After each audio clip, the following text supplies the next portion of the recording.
Rap lyrics are weird. It's not unusual for rappers to get into some pretty hefty business problems after saying something they shouldn't. And the list of that happening is getting pretty long now. But there's one crazy story that seems to go unheard of, and that is the Lil Wayne controversy. Let me explain. First of all, out of the majority of rappers, Lil Wayne is one which seems to care the least in the industry, which of course comes with lots of staring controversies. Most of them being traditional unpaid royalty lawsuits, ending up with federal firearm charges that were literally pardoned by ex-President Donald Trump. I don't know how that happened, just like the Grammys don't know that there's musicians besides Lil Nas X and Jack Harlow. All the way back in 2012, Lil Wayne's career was doing pretty damn good. Not only was he consistent with dropping new music, but also by gathering huge crowds for shows and concerts. It was what most artists would call a dream come true. And with more success that an artist is achieving, the more brands are looking for ways to collaborate with them. A few good examples of that is 50 Cent's endorsement deal with Glassu, where he collaborated to sell water, and Cardi B's Balenciaga deal, where she became the face of the Balenciaga campaign. Delicious has no bottom, unlike Drake's talent, which he never had. Lil Wayne isn't any different from this. And during 2012, Lil Wayne had gotten offered an endorsement deal with the company that everyone knows and loves,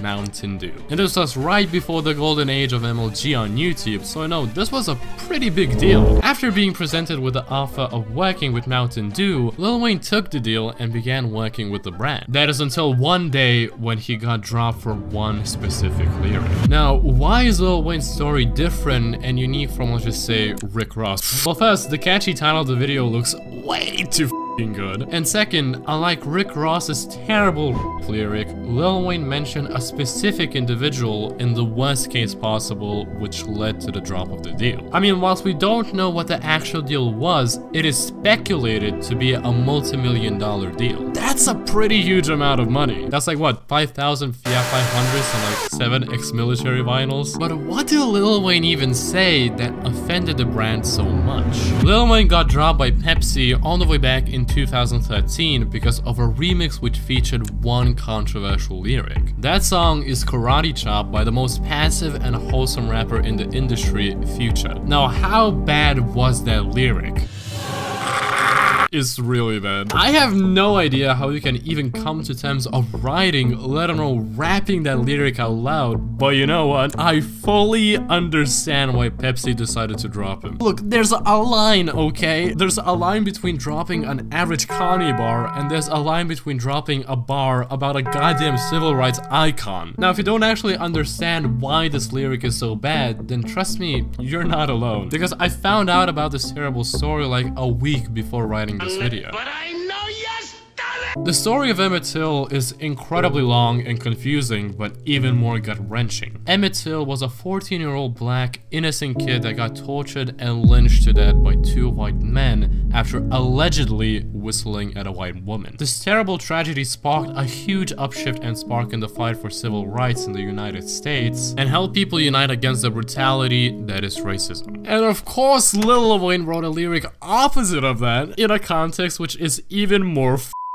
Obviously, Pepsi, the company owning Mountain Dew, didn't want to do anything with Wayne after this, but that's not the craziest part yet. What's crazy is that the reason why this lyric even got called out was because the family of Till started to pressure Lil Wayne into removing the lyric. And obviously, due to the pressure that was being put on Lil Wayne and his label, Lil Wayne had to speak out. And the actual apology that Lil Wayne wrote was so poetic to the point where translated pretty much literally just says, "My bad, LOL." Okay, it didn't exactly say that, but it's still highly unacceptable. As a recording artist, I have always been interested in wordplay. My lyrics often reference people, places, and events in my music, as well as the music that I create for or alongside other artists. It has come to my attention that lyrics from my contribution to a fellow artist's song has deeply offended your family. As a father myself, I cannot imagine the pain that your family has had to endure. I would like to take a moment to acknowledge your hurt, as well as the letter you sent to me via your attorneys. Where's the sorry part? Obviously there's more to the letter, but instead of actually apologizing, he's just acknowledging their hurt. That is messed up. What's even funnier is that Future actually talked about this during an MTV interview, during which he said the record was done from a good place, good on. He ain't have no bad intentions when he was thinking about it like that. Oh, bro. Obviously, all of this controversy put pressure to remove that lyric, which actually did happen, and that is wonderful. The song was re-released having that specific lyric edited out in the span of like 3 weeks. But here's the funny thing. Once the damage had been done, you would most likely think that Pepsi dropped Lil Wayne like a split second after finding out about it. But no, Pepsi dropped Lil Wayne in May of 2013. To show how long the duration is, the actual date when the song was remixed and re-released with the clean version was on February 19 of 2013. That is almost a 3-month long period. In general, this is such a stupid controversy to even talk about. The lyric itself was undeniably disrespectful, but at the same time was just straight up dumb. Like, you can say that the reason the lyric looks bad is because it is taken out of context, but that's basically the same as saying that Cuties was just one huge misinterpretation. But even with the proper context, the lyric makes literally no sense. Lil Wayne has learned and been through a lot in his life, and whilst he did write and rap this terrible lyric, it's honestly great to see that Lil Wayne had learned from his mistakes. Plus, his releases have been pretty good too. Seriously, multiple good singles, a good collaboration with Tyler the Creator on Call Me If You Get Lost, that is incredible. The main key thing to take away from this whole story is that this stupid controversy sparked a huge turnaround for the ways brands collaborate with artists. Brands aren't willing to put up with the shit that artists are bringing on them, since that's literally the opposite of why they even agreed to work with artists. Brands are there to make what everyone else wants to.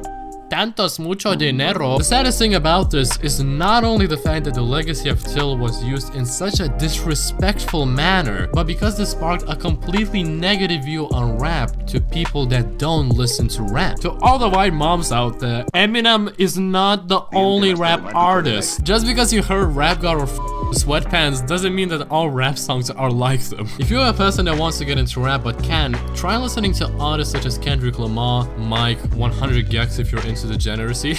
The amount of people that have been absolutely shredding me for saying one joke, one meme to get multiple comments just straight up dissing my basic music taste is just funny, bro. Look, I may be a clown for clowning 100 Gex, but at least I don't have Mask as my most trouble song on Last FM. But once you have found out why Lil Wayne got dropped by Mountain Dew, there's still one huge question left. Why the f is Spotify struggling in Japan? Well, you can find that out by clicking this video on the screen and by clicking the subscribe button right here. Oh, and also congrats on surviving another year.